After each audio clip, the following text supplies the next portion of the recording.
Bueno, sean todos bienvenidos a nuestro estudio de hoy. Vaya conmigo la escritura, el libro de los Hechos, capítulo 28. Libro de los Hechos, capítulo 28. Vamos a estar analizando la escritura en los versículos del 1 al 10 de esta porción de la Biblia. Hemos titulado este mensaje: No dejes que los señalamientos te opriman. No dejes que los señalamientos te opriman. Y como una pequeña introducción de la porción de la Biblia que vamos a estudiar, vamos a hacer un poco de contexto.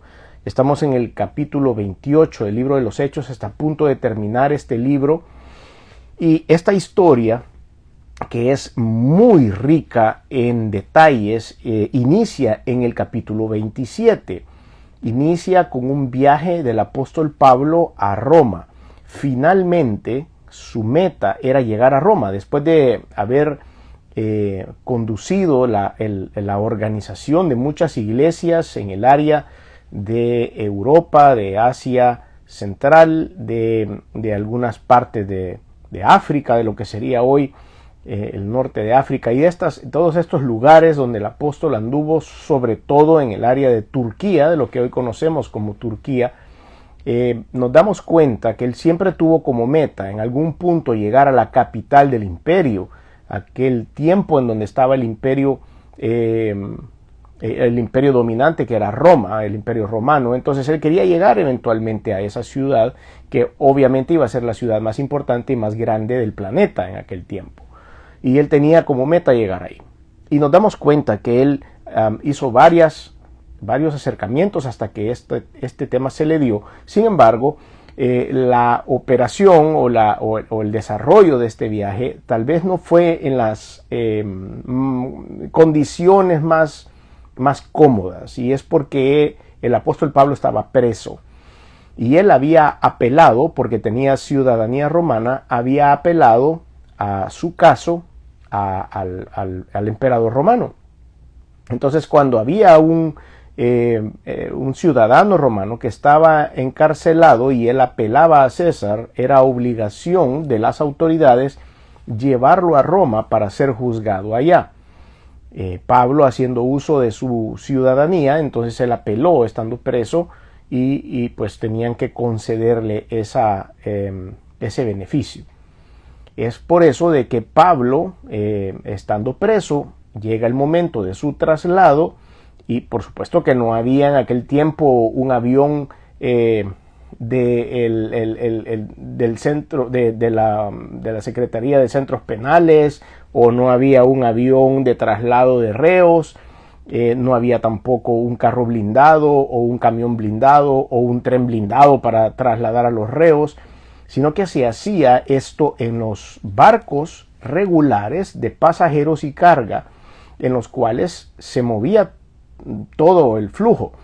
Y entonces no había un barco directo de donde ellos estaban directo a Roma, sino que había que hacer transbordos y buscar en diferentes puertos aquellos barcos que fueran a terminar ahí. En muchos de ellos eran cargueros, y pues había que acomodar gente y se pagaba el pasaje para todo esto.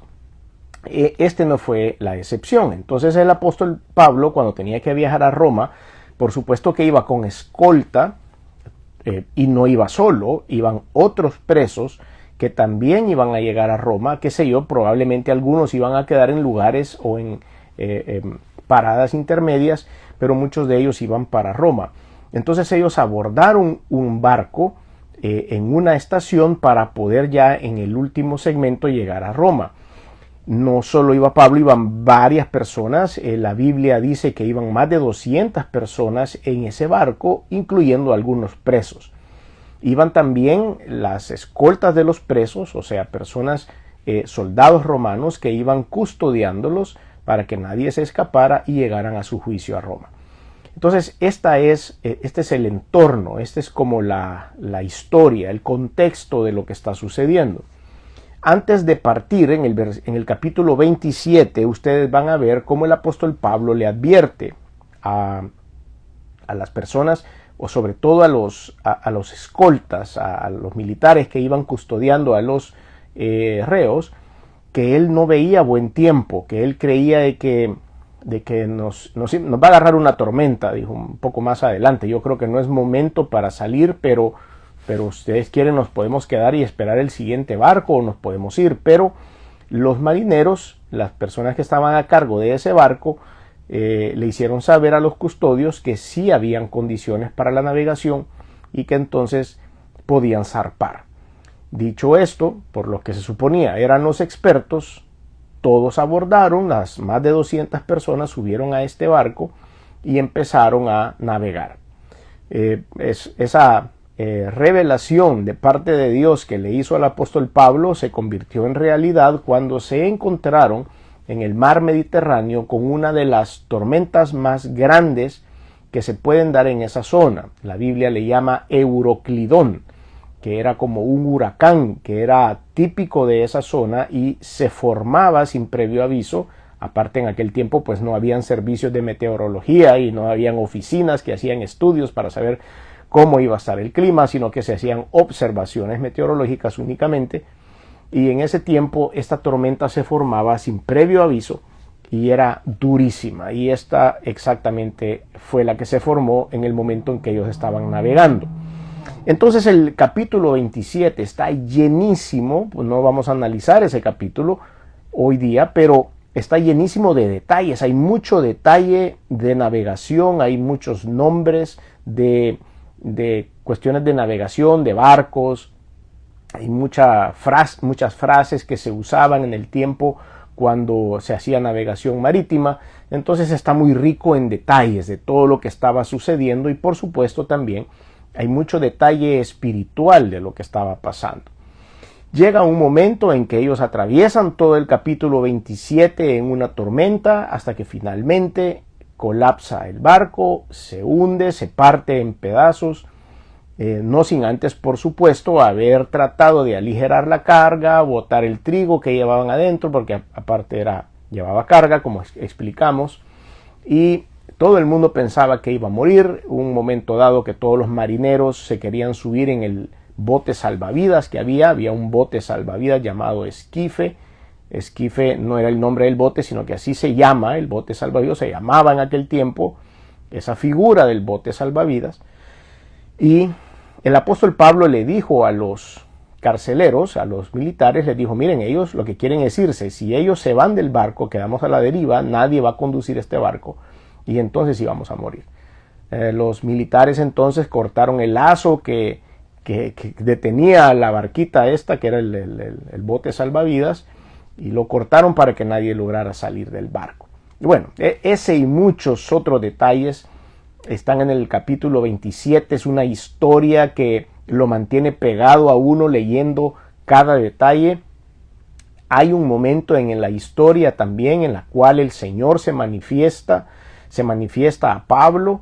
Pablo estaba ya un poco preocupado, sin embargo, el Señor se manifiesta a él y le dice que no se preocupe, que no va a haber pérdidas humanas, pero sí va a haber pérdida de la nave. Es esa palabra que recibe el apóstol, usted lo puede leer en el capítulo 27, se va a dar cuenta que es uno de los dones del Espíritu Santo. Cuando hablamos acerca de los dones del Espíritu Santo, está el don de milagros, el don de fe, el don de lenguas, el don de interpretación de lenguas, y hay dos dones que menciona el Señor, que uno es el don de la palabra de ciencia y el don de la palabra de sabiduría. Y en ese momento vemos que se manifiesta uno de estos dones, dándole el Señor los detalles y la resolución de lo que iba a suceder, siendo este el don de la palabra de sabiduría. Entonces él le dijo, el Señor, sí van a naufragar, va a haber una pérdida del casco del barco, pero nadie se va a morir. Entonces el apóstol compartió esto con el resto de la gente, porque por supuesto todos estaban muy preocupados, muy temerosos de lo que podía suceder, y esto se estaba llevando a cabo. Cuando esto termina y efectivamente el barco se parte, todos naufragan, están flotando en el agua, cada quien toma un pedazo de madera o de de algo que cayó del barco para poder flotar, el Señor cumple su promesa. Llegan a una playa que estaban pasando cerca de tierra firme en ese momento, llegan a una playa, todos logran salir del agua sanos y salvos. Los más de 200 personas lograron salir vivos, como había sido profetizado por el Señor, y todos se reunieron en esa playa a donde ellos habían podido salir.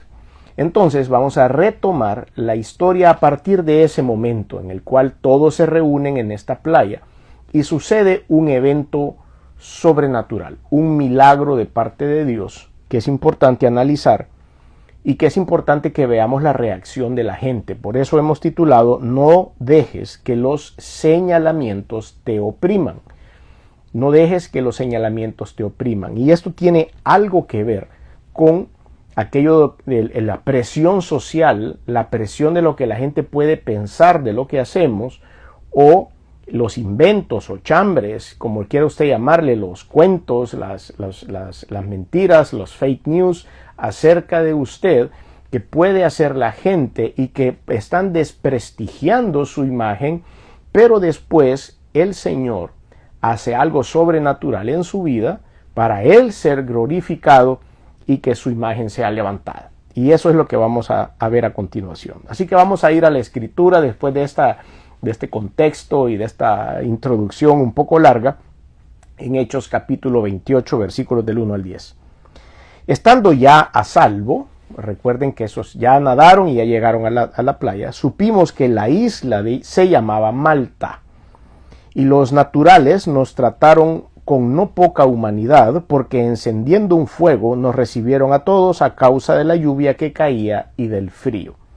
Entonces, habiendo recogido Pablo algunas ramas secas, las echó al fuego, y una víbora, huyendo del calor, se le prendió en la mano, y cuando los naturales vieron la víbora colgando de su mano, se decían unos a otros: ciertamente este hombre es homicida, a quien escapando del mar la justicia no deja vivir. Pero él, sacudiendo la víbora en el fuego, ningún daño padeció. Ellos estaban esperando que él se hinchase o cayese muerto de repente, mas habiendo esperado mucho y viendo que ningún mal le venía, cambiaron de parecer y dijeron que era un dios. En aquellos lugares había propiedades del hombre principal de la isla llamado Publio, quien nos recibió y hospedó solícitamente 3 días. Y aconteció que el padre de Publio estaba en cama, enfermo de fiebre y de disentería, y entró Pablo a verle, y después de haber orado, le impuso las manos y le sanó. Hecho esto, también los otros que en la isla tenían enfermedades, venían y eran sanados, los cuales también nos honraron con muchas atenciones, y cuando zarpamos, nos cargaron de las cosas necesarias. Eso es Hechos 28, del 1 al 10. Entonces vamos a hacer un pequeño análisis del texto. Vamos a ver el contexto, ya vimos el contexto y vamos a ver algunos detalles ya de la escena principal de lo que estamos hablando hoy. Entonces dice, estando ya a salvo, quiere decir que ya había pasado el peligro de muerte y en ese momento llegan a las costas, a tierra firme, a una isla que se llamaba la isla de Malta. Por supuesto, todavía existe esa isla en el mar Mediterráneo. Es una isla pequeña que está cerca de las costas de Italia, pero es un país independiente. Es la mayor de un archipiélago de 3 islas que se ubican en el mar Mediterráneo. La primera y la más grande es la isla de Malta, después la isla Gozo y después la isla Comino. Ese archipiélago generan un solo país que se llama la República de Malta, que se independizó de la corona británica en 1964 y desde el 2004 también es parte de la Unión Europea y usa el euro como su moneda en curso legal. Este pequeño archipiélago está, como dije, situado al sur de Italia, entre Europa y África. Es una isla muy pequeña. Para ser un país, pues tiene 246 metros cuadrados únicamente. La capital de este país, Malta, es La Veleta, así se llama la ciudad, y hablan 2 idiomas, el maltés y el inglés, dado que habían sido colonia británica. Entonces llegaron a esta isla. Ellos iban, recuerden, en ruta hacia Roma. Y ya estaban en Malta, que está al sur de Roma. O sea que la navegación era la correcta. Estaban yendo en el lugar correcto, pero tuvieron que nadar hasta esta isla después de su naufragio. Supimos que la isla era la isla de Malta, y los naturales, o sea, las personas del lugar, nos trataron con no poca humanidad. Quiere decir que fueron buenas personas, los recibieron. Aparte eran varios, eran más de 200 personas que de repente llegaron a una playa de la ciudad, y era un lugar pequeño, eran personas que no se conocían. Entonces ellos los recibieron muy bien. Dice que le encendieron un fuego porque estaba haciendo frío, todos venían mojados, habían salido del mar, y los recibieron a todos con un fuego a causa del frío. Entonces dice, habiendo recogido Pablo algunas ramas secas. Aquí es importante que veamos algunos detalles. Por ejemplo, el apóstol Pablo no solo se había sentado a decir, bueno, yo venía ahí, yo soy náufrago y atiéndanme, ¿verdad? Y vengo aquí y denme de comer y esperemos que venga el siguiente barco para salir para Roma. No, él se puso a trabajar. Pablo era así. Pablo era rudo, era un hombre fuerte, y cuando sale del mar, que viene después del naufragio, después de haber nadado no sé cuánta distancia, pero él se pone a recoger cosas, y dice que habiendo recogido Pablo algunas ramas secas para echarle al fuego, dice, una víbora salió de esas ramas secas que él tenía, huyendo del calor. Por supuesto se asustó la víbora, pero vino y mordió a Pablo, que era una de las reacciones naturales de autodefensa de la víbora. Y ellos conocían, los naturales de la isla conocían qué tipo de víbora era, sabían que era venenosa, y sabían que una mordedura de esta víbora con el veneno que tenía era suficiente para matar a un ser humano. Entonces dicen que la víbora, huyendo del calor, se le prendió en la mano. Cuando los naturales vieron la víbora colgando de su mano, se decían unos a otros, ciertamente este hombre es homicida, a quien escapando del mar la justicia no deja vivir. Y es aquí donde viene el juzgar a los demás. Ahí cuando viene el primer señalamiento. ¿Cuántas veces nosotros hemos tenido o cometido el mismo error? Que cuando vemos que a una persona le va mal, inmediatamente juzgamos que por qué le va mal. Inmediatamente empezamos a decir que le ha ido mal porque cometió un pecado, que le ha ido mal porque tiene malas intenciones, le ha ido mal porque tiene mal corazón, le ha ido mal porque se lo merece, le ha ido mal porque a saber a quién le hizo mal también, y se está pagando ojo por ojo, diente por diente, todo se paga en este mundo, el infierno es en la tierra. Inventamos cada cosa para poder juzgar a una persona que le va mal, y no nos damos cuenta que a veces estamos cayendo en este grave error que el Señor nos previene para que nosotros no hagamos. Y entonces Pablo se hubiera podido sentir cohibido cuando toda la gente le empezó a decir, no, de plano contigo estás preso, te están trasladando, se hunde tu barco, quedas vivo y ahora te muerde una víbora. No, de plano que tú lo que mereces es la muerte, debe ser bien malo.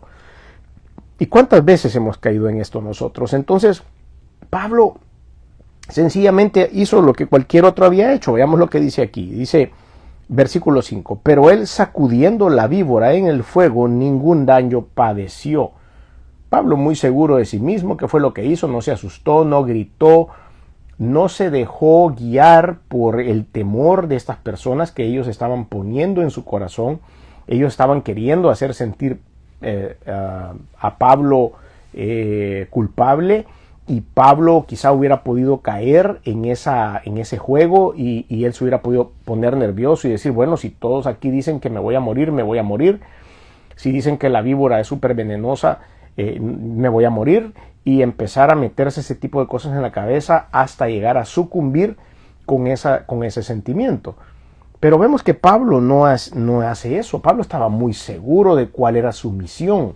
Dios le había dicho que iba a llegar a Roma y que iba a cumplir su misión de predicar el evangelio en ese lugar. Por lo tanto, la fe en el Señor, en medio de la tormenta, en medio de las circunstancias y en medio de la mordida de una víbora venenosa, estaba inamovible. Esa fe de Pablo estaba inamovible. Él en verdad nunca dudó de que iba a llegar sano y sano a Roma, que iba a entregar el mensaje que el Señor le había mandado a entregar. Sobre todo cuando en medio de la tormenta ya había recibido el mensaje de parte de Dios diciéndole que nadie iba a morir, que necesitaban que todos llegaran vivos, y al Señor ya había cumplido. Entonces, ¿qué era una víbora? ¿Qué era una mordedura de una víbora venenosa? Para Pablo era nada más un tropiezo más rápido, se lo quitó, la quitó y la tiró en el fuego, ni siquiera la dejó ir, sino que la tiró en el fuego.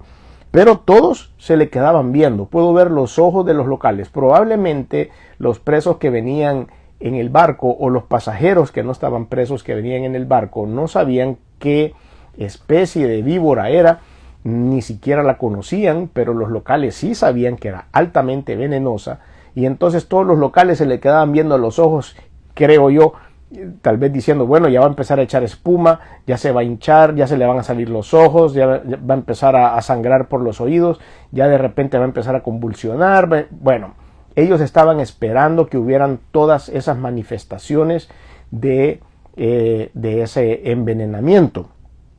Pero no pasaba nada. Dice versículo 6, ellos estaban esperando que él se hinchase y cayese muerto de repente. Mas habiendo esperado mucho y viendo que ningún mal le venía, cambiaron de parecer y dijeron que era un dios. Ahí nos vamos a los extremos. Todos los seres humanos somos así, ¿verdad? Todos los seres primero lo condenaron.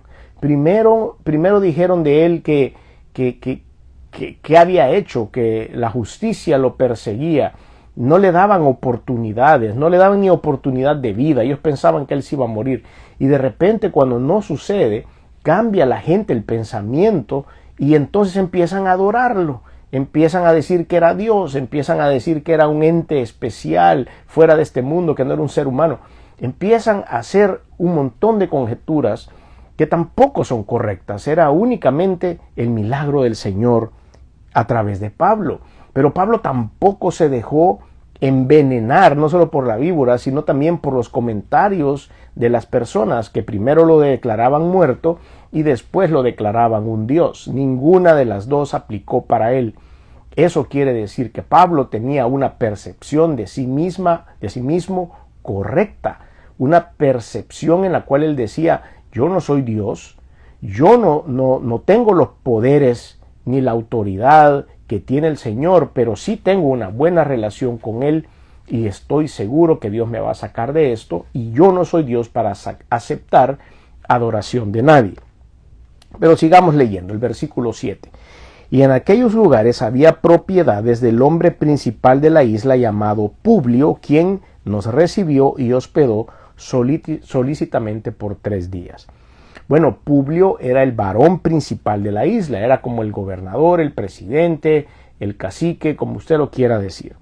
Era el varón principal de la isla de Malta, puede referirse al funcionario nativo de más alto rango, o también probablemente pudo haber sido el funcionario romano de más alto rango asignado a la isla de Malta. La tradición afirma que este hombre, no está escrito en la Biblia, pero la tradición dice que este hombre se convirtió al evangelio y fue declarado el primer obispo de la isla de Malta. Los términos con que se describe la enfermedad del padre de Publio, sanado por Pablo, es una de las pruebas que el autor, el escritor del libro de los Hechos, no era pues nadie más que Lucas, el médico amado.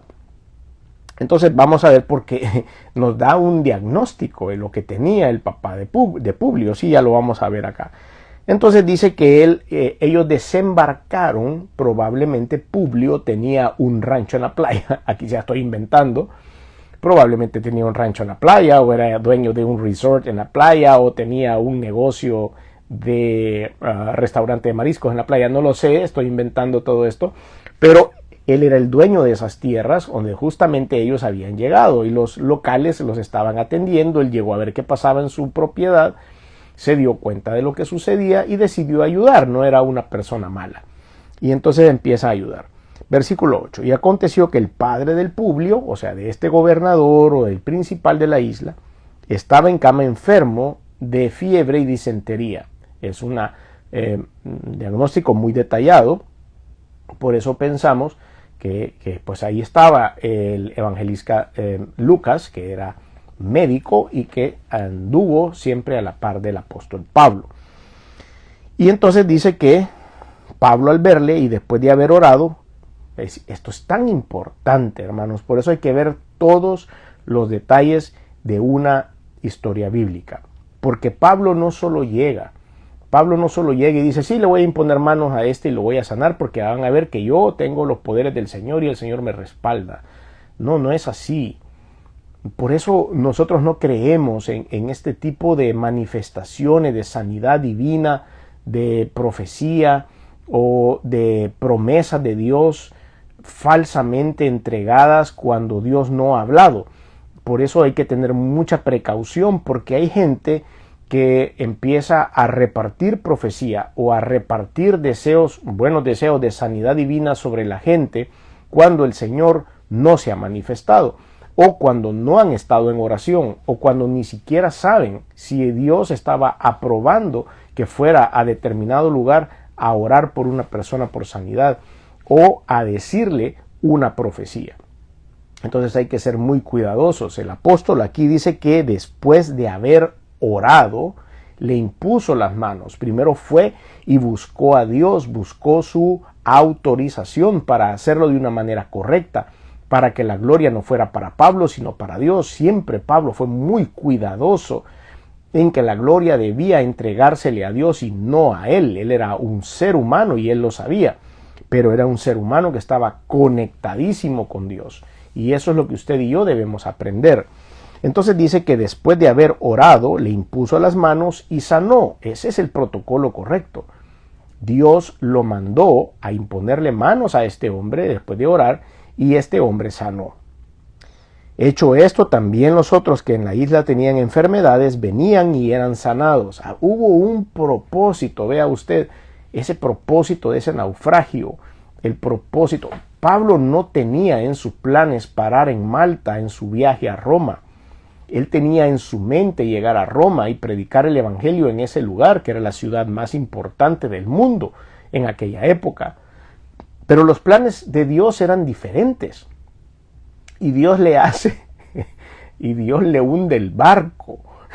Dios le hundió el barco para que forzadamente o a la fuerza, como se diga la palabra, ellos tenían que desembarcar en Malta y llegar a este pequeño archipiélago de 246 metros cuadrados para que pudieran ellos recibir el evangelio de Cristo. Dígame si los planes de Dios no son maravillosos.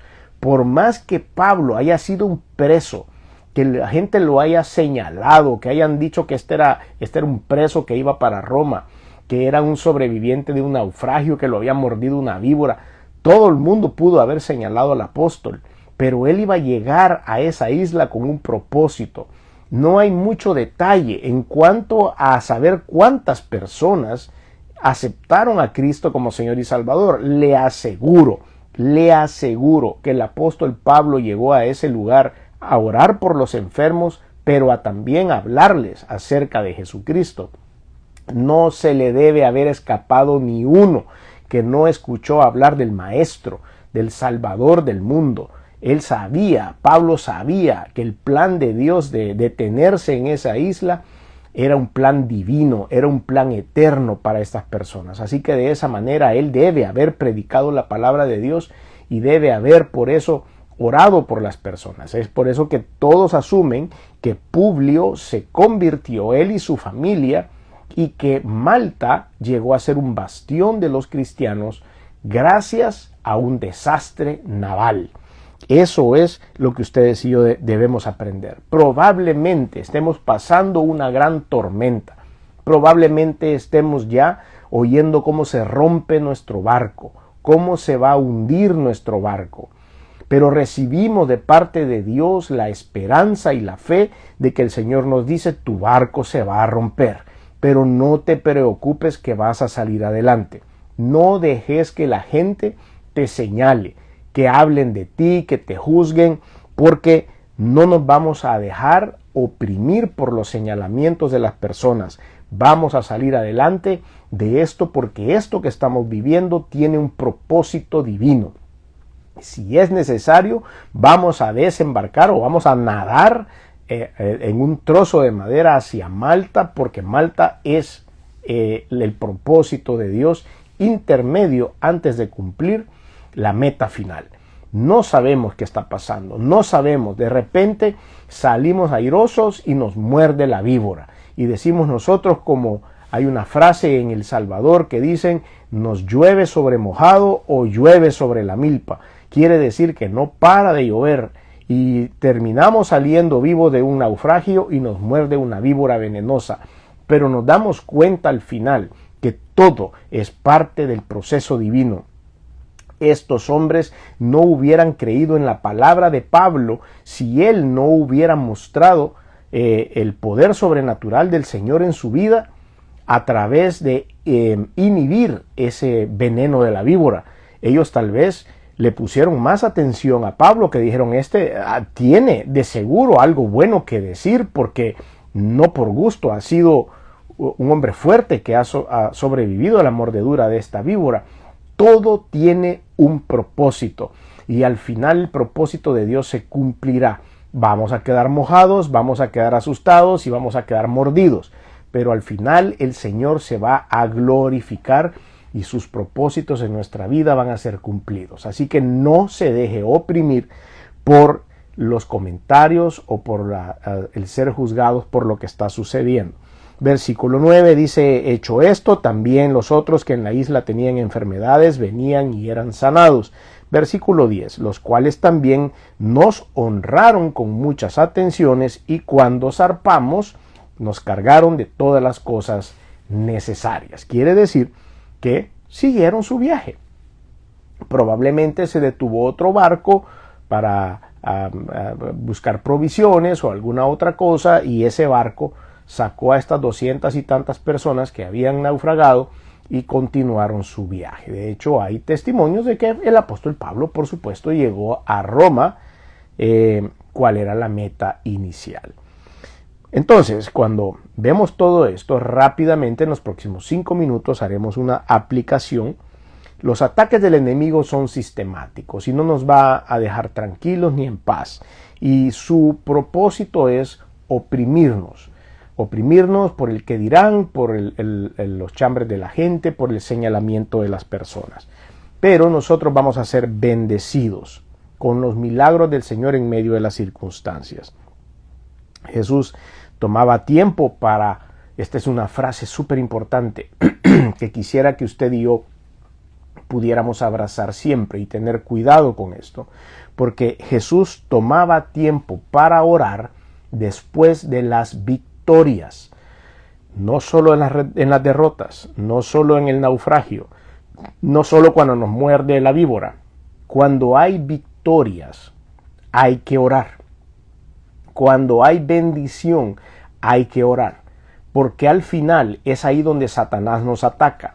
Satanás nos quiere hacer sentir de que todo está bien y podemos bajar la guardia cuando hemos obtenido victoria. Y cuando bajamos la guardia, porque todo está bien, ahí viene el ataque de Satanás. Así que Jesús tomaba tiempo para orar después de las victorias. La siembra de la culpabilidad por medio de el juzgar nos puede sacar del camino del plan perfecto de Dios. El temor al concepto de las maldiciones, como estos nativos decían que este hombre de verdad estaba, algo debía, es el concepto, hay algunos conceptos que tenemos que tener cuidado, se los comparto rápido, de las personas que tienen algunos corrientes de pensamiento filosófico que también pueden entorpecer nuestra fe. Entonces, así como estos nativos decían, de verdad que algo debe porque sobrevivió y hoy lo muerde la víbora. Hay corrientes de pensamiento como el determinismo, por ejemplo, que es una doctrina filosófica que sostiene que todo acontecimiento físico, incluso el pensamiento y las acciones humanas, están causalmente determinadas por la irrompible cadena de la causa-consecuencia. Por tanto, el estado actual de la persona determina en algún sentido su futuro. Ese es el determinismo. El fatalismo es la creencia de que todos los eventos están predeterminados y que los seres humanos no pueden cambiar su destino. Es una doctrina que implica una aceptación pasiva de lo que sucede, considerando todos los hechos inevitables, o en otras palabras es la idea de que el futuro ya está escrito, entonces que no se puede alterar y sin importar las acciones o decisiones que se tomen en el presente. Ese es el fatalismo. El animismo. El animismo viene del latín anima o alma, es un conjunto heterogéneo de creencias religiosas, o sea que hay un sincretismo religioso que tienen en común la idea de que todas las cosas del mundo real poseen un alma, ya sean animales, plantas, seres humanos, objetos o elementos naturales, y las perspectivas animistas sostienen que así que la naturaleza está poblada por espíritus inteligentes o por conciencias místicas despiertas. La predestinación no bíblica, la no bíblica, dice que es una idea filosófica y compleja que ha sido objeto de debate durante siglos, implica la creencia en un orden predeterminado del universo y puede entrar en conflicto con la idea del libre albedrío o de la libertad humana de escoger. Entonces, todo esto lo que viene a hacer es imponerle temor a las personas y apartarlos de la verdad de Cristo, de la confianza en el Señor Jesús. Estos conceptos, estas corrientes de pensamiento filosófico, probablemente hay personas que digan, yo no sé lo que es el determinismo, pero lo aplican, o no sé lo que es el fatalismo, pero lo aplican, no sé qué es el animismo, pero lo aplican. Tal vez no están estudiados en cuanto a los conceptos, pero sus ideas, ya sea por alguna corriente de pensamiento, por alguna doctrina política, hayan entrado en este tipo de conceptos y eso es lo que piensan, pero nos damos cuenta que esto está alejado de la realidad bíblica. El concepto bíblico de las maldiciones y de las consecuencias sí está ahí, sí sabemos que hay maldiciones, sí sabemos que en hebreo, por ejemplo, la palabra maldición se pronuncia harar y en griego la palabra maldición es anatema. En harar es una declaración o juicio sobre alguien que quebrantó un pacto, y anatema en el griego, en el Nuevo Testamento, es dedicado a la destrucción por una sentencia. Y sabemos que esto sucede en la Biblia y que ha sido mencionado en la Escritura y que hay una transferencia de maldiciones generacionales que aparecen en la Escritura, pero también está claro en la Biblia de que no hay una transferencia de pecados. Sí hay una transferencia, digamos, de herencias, de maldición, pero el pecado no lo comete la persona de la tercera generación. Ese pecado lo cometió alguien hace 3 generaciones, por ejemplo, y el Señor aclara eso. Los pecados no son transferibles, pero las maldiciones muchas veces se van jalando de generación en generación. ¿Hay manera de romper esto? Sí, esa es la buena noticia. Nosotros podemos ser libres de esta opresión de lo que alguien en el pasado hizo en mi familia, aceptando a Cristo como Señor y Salvador, rompiendo las cadenas que nos atan al pasado, aún a nuestro propio pasado. Probablemente nosotros seamos fundadores de una maldición que podamos llevarle a nuestras otras generaciones, pero cuando somos redimidos por la sangre del Cordero de Dios que quitó el pecado del mundo y empezamos nosotros a formar una nueva generación en Cristo, nosotros, nuestros hijos, nuestros nietos, ahora estamos bajo el perdón de los pecados, ahora estamos somos una nueva criatura en Cristo. Y ahí se rompen todas estas cosas. ¿Hay solución para esto? Sí, hay solución para esto. Nosotros tenemos que identificar a dónde están todas estas raíces y cortarlas bajo la unción del Espíritu Santo y tomando la decisión de recibir a Cristo como Señor, como Salvador y de cortar cualquier tipo de actividad que nos una a este tipo de actividades del pasado en nuestra familia. Fundar una nueva generación en Cristo Jesús a partir de nosotros hacia adelante es nuestra responsabilidad. Es el poder de Dios. Claro que es el poder del Señor, pero es nuestra responsabilidad tomar esa decisión. Así que tenemos que hacerlo de manera que el Señor pueda obrar en nuestra vida de la mejor forma. El testimonio de Dios, entonces, del poder de Dios en nuestra vida va a desvanecer la culpa, la falsa culpa que alguien nos quiera imputar a nosotros o que el mismo Satanás empieza a hacernos sentir. Él es el maestro para hacer sentir culpable a las personas. Él es destructivo en ese sentido. Así que no le hagamos caso a Satanás porque él va a tratar de hacerlo. Apocalipsis capítulo 12, versículo 10 dice: entonces oí una gran voz en el cielo que decía: ahora ha venido la salvación, el poder y el reino de nuestro Dios y la autoridad de su Cristo, porque ha sido lanzado fuera el acusador de nuestros hermanos, el que los acusaba delante de nuestro Dios día y noche. Es por eso que no debemos permitir que Satanás nos acuse. Estamos en un plan perfecto, que es el plan de Dios. Busquemos los objetivos del Señor y busquemos su plan de navegación hacia nuestro destino, pero puede ser que el Señor decida hacer algunas escalas técnicas en donde se manifieste su inmenso poder.